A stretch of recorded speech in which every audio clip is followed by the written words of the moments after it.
নিয়ে আইছি, নেন মুখটা ধুয়ে ফেলান।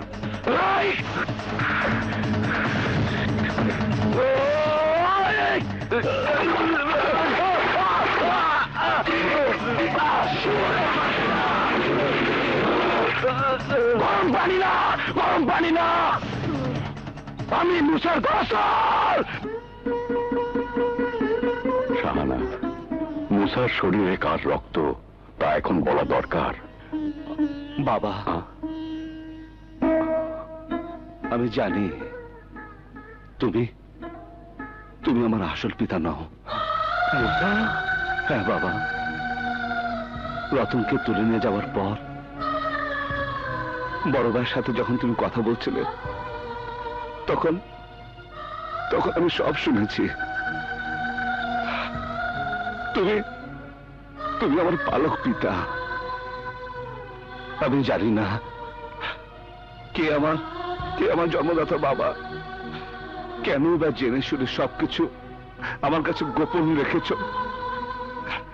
নিজের ছেলে থাকতেও আমাকে তুমি কেন এত বেশি ভালোবাসো? কেন ভালোবাসি?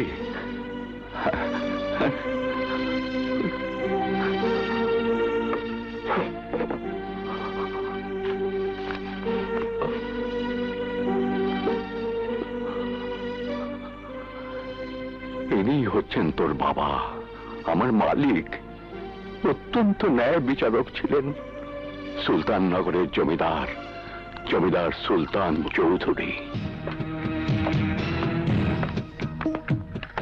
মালিক, তুমি জানো না শাহানা, বিচারের দিনে আমি রোজা রাখি যাতে ন্যায় বিচার থেকে কেউ বঞ্চিত না হয়। ন্যায় বিচার বোধহয় আমরা পাবো না।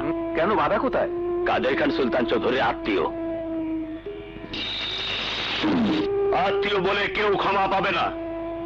অপরাধীর অপরাধ প্রমাণিত হলে নিশ্চয়ই সে শাস্তি পাবে। হুজুর, কাদের খান আমার মেয়ের ইজ্জত নষ্ট করেছে, আর সেই ঘটনা ধামাচাপা দেওয়ার জন্য তাকে খুন করেছে। মিথ্যে কথা, সব মিথ্যে কথা,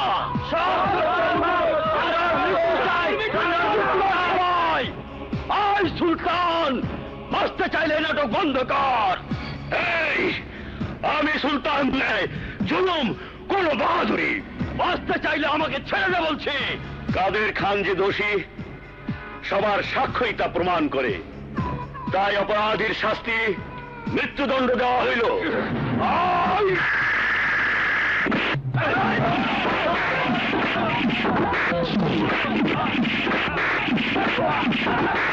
ভাইজান, সারা দুনিয়ার মানুষ জানে তুমি একজন ন্যায় বিচারক।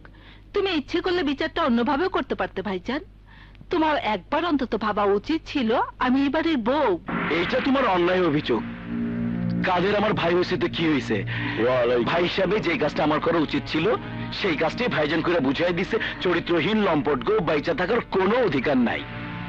তোমার এই সুন্দর মানসিকতার জন্য অনেক খুশি হলাম সেকান্দার।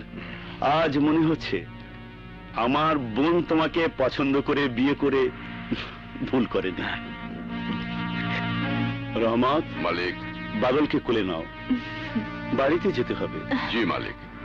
ইফতার করার সময় হয়ে যাচ্ছে। ভাইজান, আর মাত্র 3 দিন পর বাদলের জন্মদিন, তাই বলছিলাম এই কটা দিন বাদল এখানেই থাক। তোর ভাবির মৃত্যুর পর বাদল তোর আর রহমতের স্ত্রীর কোলে কোলেই বড় হচ্ছে। এখন বাদলের মা বলতে তোরা দুজনই। যা ভালো মনে করবি তাই করবি। আইজ মনে হইতেছে ভাইজান কথাটা ঠিকই কইছে। নিজের সন্তানের দিকে তাকানোর সময় কই, গরিব কৃষকের কথা ভাবতে ভাবতে ভাইজানের সময় কাইটা যায়। কৃষকের অভাব কষ্ট আমার সহ্য হয় না সেকান্দার। তাই এখন আমার একটাই স্বপ্ন, সুরমা নদীর উপর বাঁধটা তৈরি করার জন্য যেভাবেই হোক আমাকে প্ল্যানটা পাস করাতেই হবে। আসসালামু আলাইকুম। ওয়ালাইকুম আসসালাম। চৌধুরী সাহেব ভালো আছেন তো? আপনি তো ভালো করেই জানেন নিজে ভালো থাকার জন্য আমি কখনো ভাবি না। সুরমা নদীর উপর বাঁধটা তৈরি হলেই এলাকার গরিব কৃষকরা ভালো থাকতে পারবে। আপনারা শুধু বারবার সার্ভে করেই যাচ্ছেন, কিন্তু বাঁধ তো আর তৈরি হচ্ছে না। আপনি কোনো চিন্তা করবেন না, চৌধুরী সাহেব, আপনি শুধু মন্ত্রী মহোদয়ের অনুমোদনের ব্যবস্থা করে দিন, দেখবেন শীঘ্রই বাঁধের কাজ শুরু হয়ে যাবে।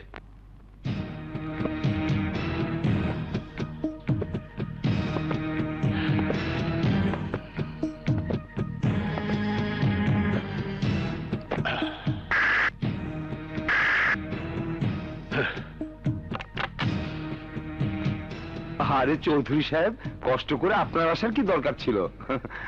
আপনি বললে আমি যেতাম। কৃষকদের জমি জমা থাকা সত্ত্বেও শুধুমাত্র বাদ দিয়ে সেচ ব্যবস্থা না থাকার কারণে ওই এলাকার মানুষকে অর্ধাহারে অনাহারে থাকতে হয়। ব্যাপারটা আমার নলেজেও আছে। আরে নলেজে থাকলে তো আর বাদ হবে না, প্রজেক্টের প্ল্যানটা তো সরকারের মাধ্যমেই বাস্তবায়ন করতে হবে। আমিও স্বীকার করি, কিন্তু বাঁধ তৈরি এবং প্রজেক্ট করতে কৃষকদের যে জমি নষ্ট হবে সেই জমির ক্ষতিপূরণ তো আর সরকার দেবে না। তাই ইচ্ছা থাকা সত্ত্বেও আমি করতে পারছি না। আমি এই ক্ষতিপূরণ দেব। কৃষকের জমির পরিবর্তে আমার জমি থেকে কৃষকের নামে দলিল করে দেব। তাহলে অসুবিধে নেই, আমি প্ল্যান পাস করার অর্ডার দিয়ে দিচ্ছি। ভাইজান, আজ বাদলের জন্মদিন, মনে আছে তো? আছে রে আছে। ভাইজান, তুমি তাড়াতাড়ি চলে এসো, আজ একসাথে খাবো। আরে ভাইজান বললো আসছে। তোমার ভাইজান যে ব্যস্ত মানুষ, তার কথা বিশ্বাস করতেছো? আমি যাই, ভাইজানকে চ্যাংদোলা করে নিয়ে আসি। আচ্ছা, যাও। মালিক, বলছিলাম কি, যত দলিল দেখছি মনে হচ্ছে সব সম্পত্তি দিয়ে দিচ্ছেন। একবার দলিলগুলো পড়ে সই করলে ভালো হতো না? ও, ও। হ্যালো, দিচ্ছি। মালিক কে? ভাইজান শোনো, তোমার বোন জামাইকে পাঠিয়েছি, তুমি দেরি করবে না, ওর সাথে তাড়াতাড়ি চলে আসবে। আসলে তুই বিশ্বাস করতে পারছিস না, এই তো আমি এক্ষুনি চলে আসছি। রহমত, জি। তুমি যাও, মমতাকে বলবে আমি দলিলগুলো কৃষকদের হাতে তুলে দিয়েই চলে আসছি। জি মালিক।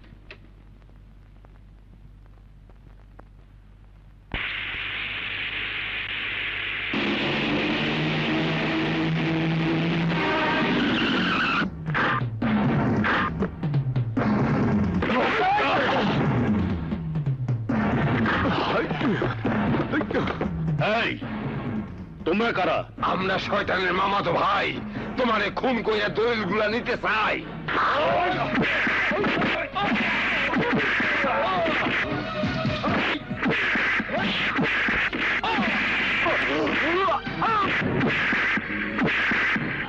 ওইসব আনারি লোক কোথা থেকে ভাড়া করেছেন? একটা মানুষ মারতে এতক্ষণ সময় লাগে? ছাগল দিয়ে হাল চাষ করা যায় না, আপনার কাজ আপনাকেই করতে হবে। দলিলগুলো সই করছে তো? জি। দে, ব্রিফকেস দে। কি কইলে? আমার কাম আমারে করতে হইব, তাইলে করি।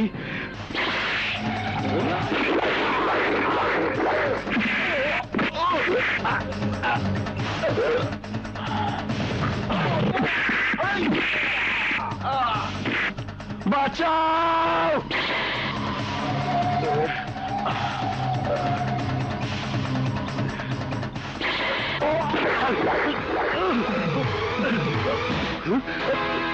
সিকান্দার, তুমি? আমি একটাই নাকাম, সিকান্দার খান আমার নাম, এই সুলতান চৌধুরী। তোর সাথে প্রতারণা কইরা উকিলদের দিয়া সব দলিল আমার নামে লেখায় নিতে, অন্তরে খুন কইরা আমার ভাইটারে সেবা করার লেগা উপরে বসাইতেছি। সিকান্দার, তুমি চাইলে তো আমার সব সম্পদ তোমাকে দিয়ে দিতাম। বেঈমান!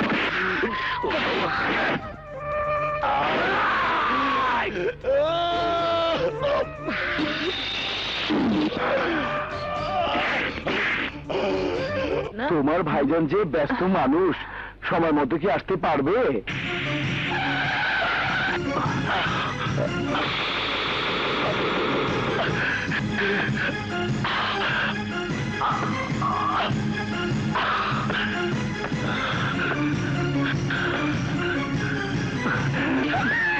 দেখো ভাইজান দেখো, তোমার দেরি দেখে তোমার ছেলে কান্না শুরু করে দিয়েছে।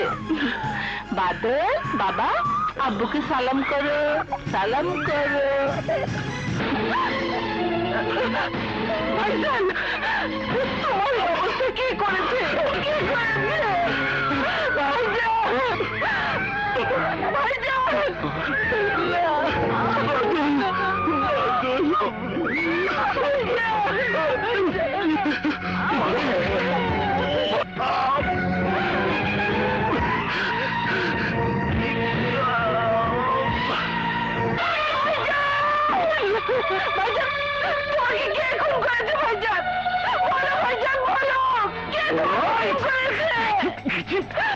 আমি এক টাইম এক কাম, সিকান্দার খান আমার নাম।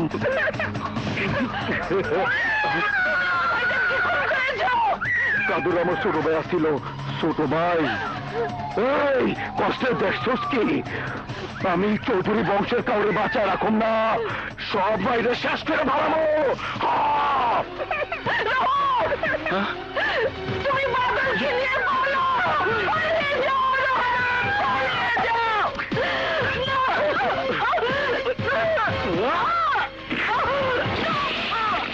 মালিকের কি সর্বনাশ তুমি করলে?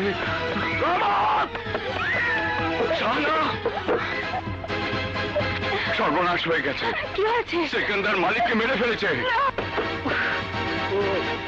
বাদলকেও মেরে ফেলবে। যেমন করে হোক বাদলকে বাঁচাতে হবে।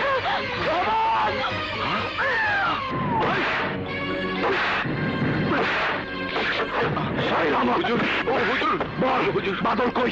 বাদল কই লুকাইছস? বল বাদল কই? বল, নাইলে কিন্তু তোর শেষ করে ভালামো। আমার স্বামীকে মেরো না, বাদলকে আমি তোমার হাতে দিয়ে দিচ্ছি। আমার স্বামীকে ছেড়ে দাও। না শাহানা, না, বাদলকে তুমি দিও না, বাদলকে তুমি দিও না, দিও না। আমার চিৎকার করলে কিন্তু আমি তোর শেষ করে পালামো। যা, দে বাদলে।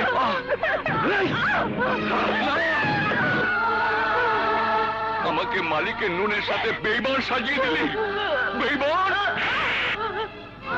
যে বাদলকে বেগম সাহেবা মরার আগে আমার কোলে দিয়ে বলে গিয়েছিল আমি বাদলের মা, সে বাদলকে ঘাতকের হাতে তুলে দেব, কি করে ভাবতে পারলে? তাহলে তাহলে ও আমাদের মুসা।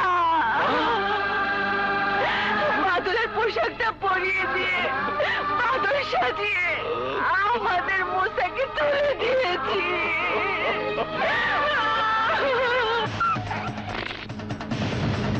এক টাইম এক কাম, চৌধুরী বংশের শেষ প্রদীপ নিভা দিয়া প্রমাণ করলাম সিকান্দার খান আমার নাম।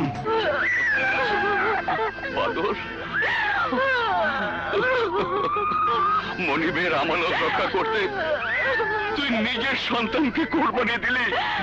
হায় খোদা, এও কি সম্ভব? মালিক, আমি বাদলকে প্রতিশোধ নেবার জন্য তৈরি করব। আজ থেকে তুই বাদল না, মুসা নামে আমার ছেলে হয়ে বড় হবি।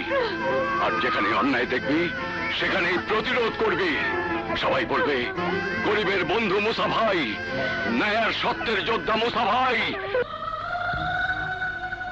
হ্যাঁ মুসা, ওই নির্মম হত্যাকাণ্ডের প্রতিশোধ নেবার জন্যই আমি তোকে নিজের সন্তানের পরিচয় বড় করেছি। বাবা, আমার জানা মতে পৃথিবীতে এমন একটি মাও নেই যে তার নিজের পেটের সন্তানকে কুরবানি করে মালিকের সন্তানকে বাঁচাবার জন্য। পৃথিবীতে এমন বাবা আরেকটু নেই যে নিজের স্ত্রী পুত্রকে উৎসর্গ করে মালিকের সন্তানকে বাঁচিয়ে রেখেছে পিতৃহত্যার প্রতিশোধ দেবার জন্য।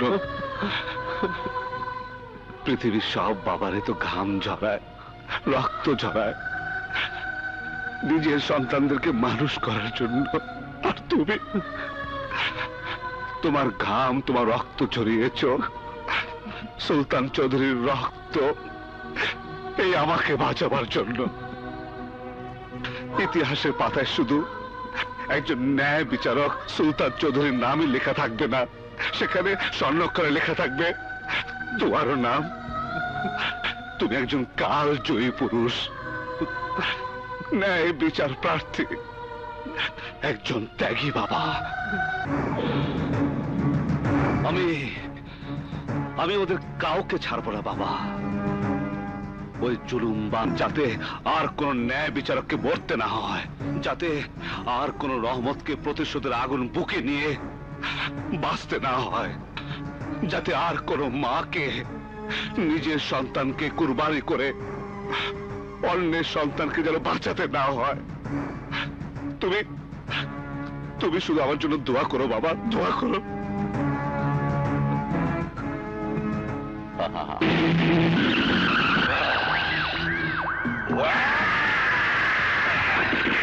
কোনো ছাড়াছাড়ি নাই। আগে আমাকে মার, আরে আমাকে মার না, তারপর আমি বাঁচা না থাকলে একসাথে দুই ভাইকে মারিস। তাহলে তুই সিদ্ধান্ত নিয়েছিস একা মরতে চাস, ওদের সাথে মরতে চাস না। বুঝেছি, একসাথে মরলে তো কান্নাকারি করা কেউ থাকবে না। মার মার হলে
তোদের দুশ্মন হলাম আমি।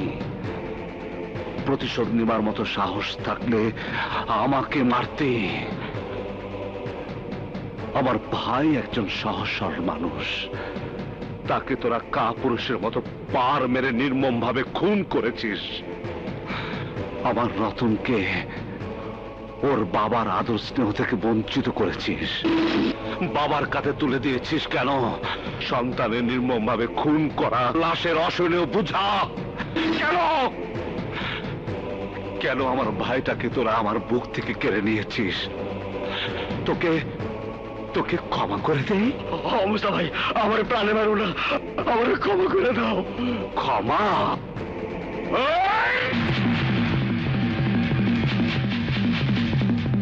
Hands up!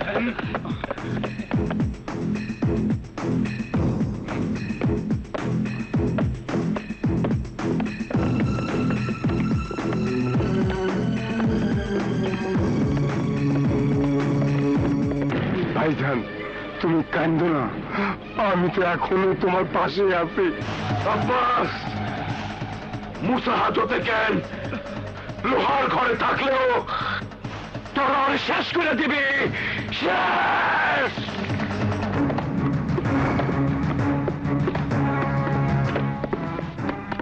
মুসা, তোমার নিরাপত্তার কথা ভেবেই আমি তোমাকে জেল হাজতে নিয়ে যাচ্ছি। তুমি আমাকে কোনো হাজতে আটকে রাখতে পারবে না। আমি প্রতিজ্ঞা করেছি ইন্সপেক্টর, সেকান্দারদের সব ভাইকে শেষ করে ফেলবো। এখনো সেকান্দার সহ দুই ভাই বেঁচে আছে, আমি কাউকে বেঁচে থাকতে দেব না, কাউকে না। হাজার মানুষের হাজার কথা, এই মুসার এক কথা।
একটাই ম্যাকাম সেকান্দার খান আমার নাম।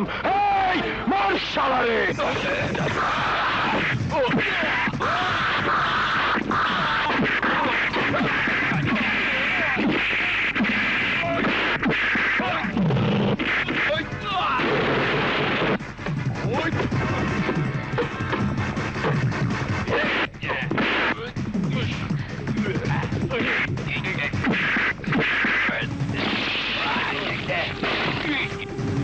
Ay Musa! Komm! Du Scheibe!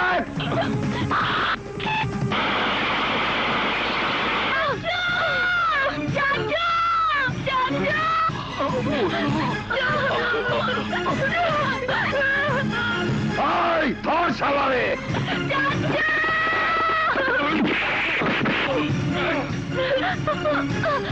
মুসা!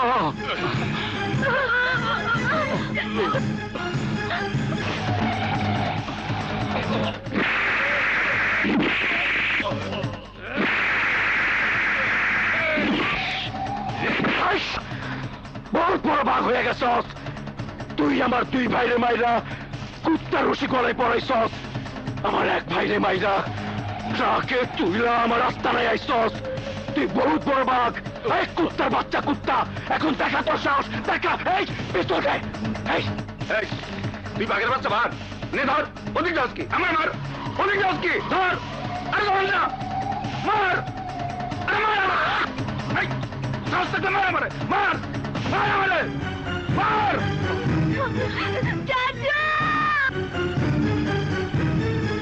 চালাউলি এই কি ভাবো? মার মার মার মার।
এই মহল্লাবাসী, তোমরা ভালো করে দেখো, এই সেই সেকেন্দার খান যে তোমাদেরকে গায়ের জোরে বসত বাড়িতে উচ্ছেদ করে এই মহল্লার মাটিতে অ্যাপার্টমেন্ট করতে চেয়েছিল। এই সেই সেকেন্দার খান যে সম্পত্তির লোভে আমার বাবাকে নির্মমভাবে খুন করেছিল, বাবাকে বাবার আদর স্নেহ থেকে বঞ্চিত করেছিল। তখন আমি অবশ শিশু, আমাকে খুন করতে চেয়েছিল। আমার পালিত মা নিজের সন্তানকে কুরবানির জন্য তুলে দিয়েছিল এই কুত্তার বাচ্চার হাতে।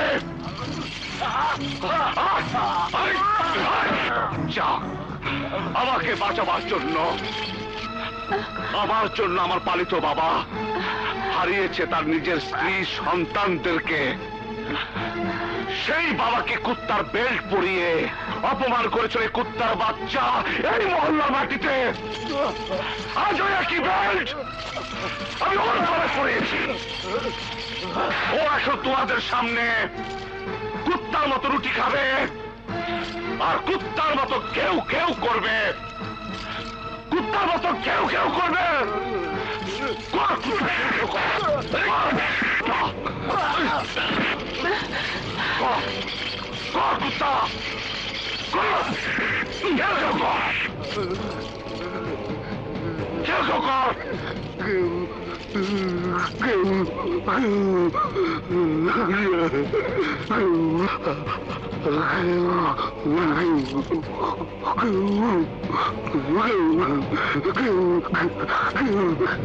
রতন, রুটি নিয়ে আয়।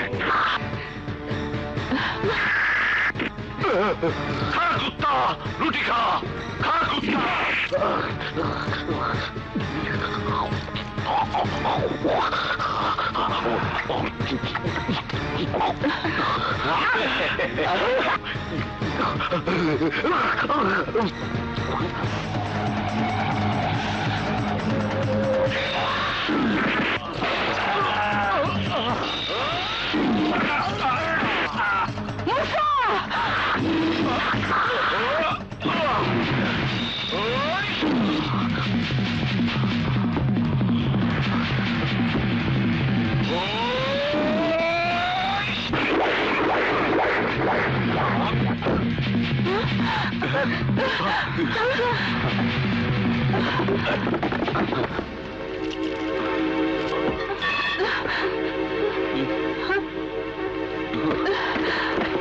সমস্ত সাক্ষ্য প্রমাণের ভিত্তিতে আদালত এই সিদ্ধান্তে উপনীত হচ্ছে যে আসামি মুসা আইন নিজের হাতে তুলে নিয়ে অপরাধ করলেও সিকান্দার খানের মতো সমাজ বিরোধীকে নির্মূল করে দেশের উপকার করেছে।